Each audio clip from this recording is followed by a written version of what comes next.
Halo teman-teman, di video kali ini kita akan membahas mengenai kapasitas larutan penyangga. Kapasitas larutan penyangga atau buffer capacity merupakan ukuran kemampuan atau efektivitas dari larutan penyangga dalam menahan perubahan pH.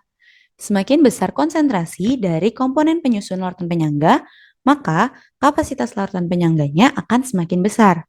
Begitu pula sebaliknya, apabila semakin kecil konsentrasi dari komponen penyusun larutan penyangga, maka kapasitas penyangga atau buffer capacity-nya akan semakin kecil.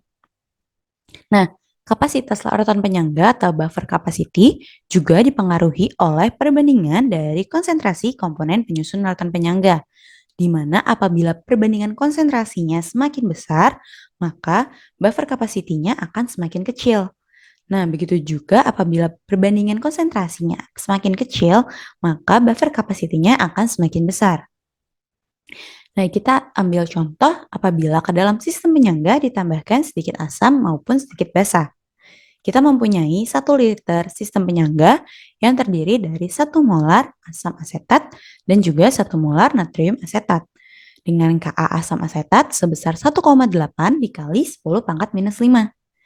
Berapakah perubahan pH apabila pada kasus yang pertama ditambahkan 0,1 mol gas asam klorida ke dalam sistem dan pada kasus yang kedua ditambahkan kalium hidroksida sebesar 0,5 molar sebanyak 100 ml ke dalam sistem. Nah, untuk menghitung perubahan pH, maka kita harus mengetahui pH awal dari sistem terlebih dahulu dengan menghitung konsentrasi H+, dengan persamaan Ka dikali mol asam lemah per mol basa konjugasi. Nah, kita masukkan angka yang telah diketahui yaitu Ka sebesar 1,8 dikali 10 pangkat minus 5 dikalikan dengan mol asam lemah sebesar 1 mol dan mol basa konjugasi sebesar 1 mol. Mol asam lemah dan mol basa konjugasi didapatkan dengan membagi molaritas dibagi dengan volume.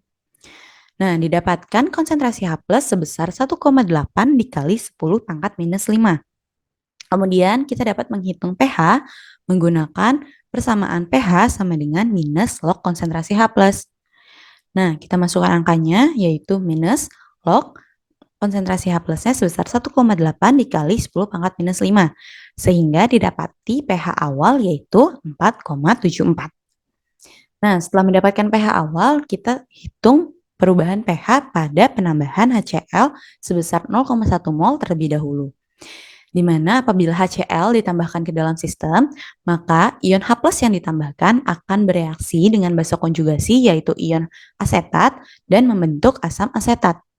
Nah, karena hal ini, maka pada sistem mol ion asetat ini akan berkurang dan mol dari asam asetat akan bertambah, sehingga untuk mol ion asetat atau basa konjugasinya akan menjadi 0,9 dan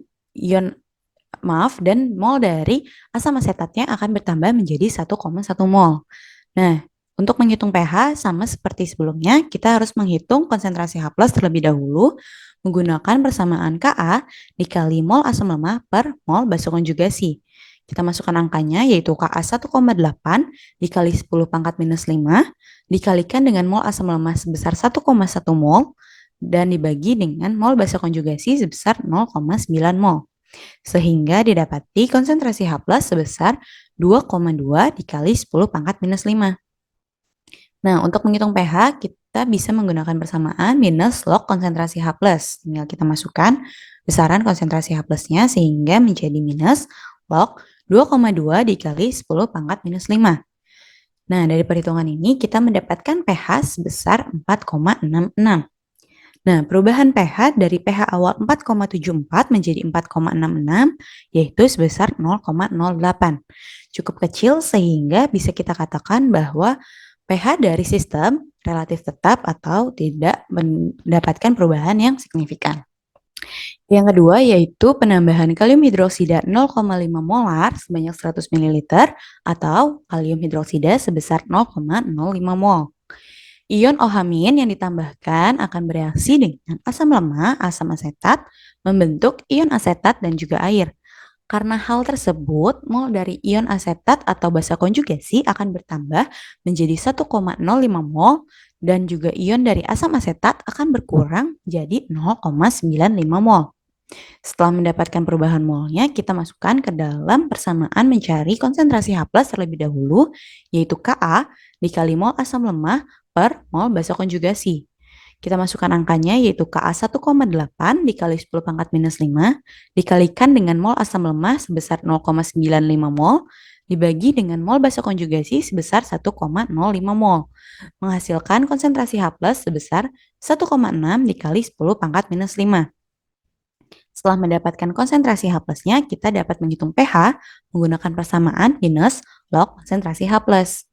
Nah, tinggal kita masukkan konsentrasi H+ yang telah kita dapatkan sehingga pH sama dengan minus log 1,6 dikali dengan 10 pangkat minus 5 dan didapati pH sebesar 4,79. Nah, dari pH awal yaitu 4,74, apabila ditambahkan KOH akan mengalami perubahan menjadi 4,79 atau perubahannya sebesar 0,05. Perubahan yang cukup kecil sehingga bisa dikatakan bahwa pH dari sistem penyangga relatif tetap atau tidak mengalami perubahan yang signifikan.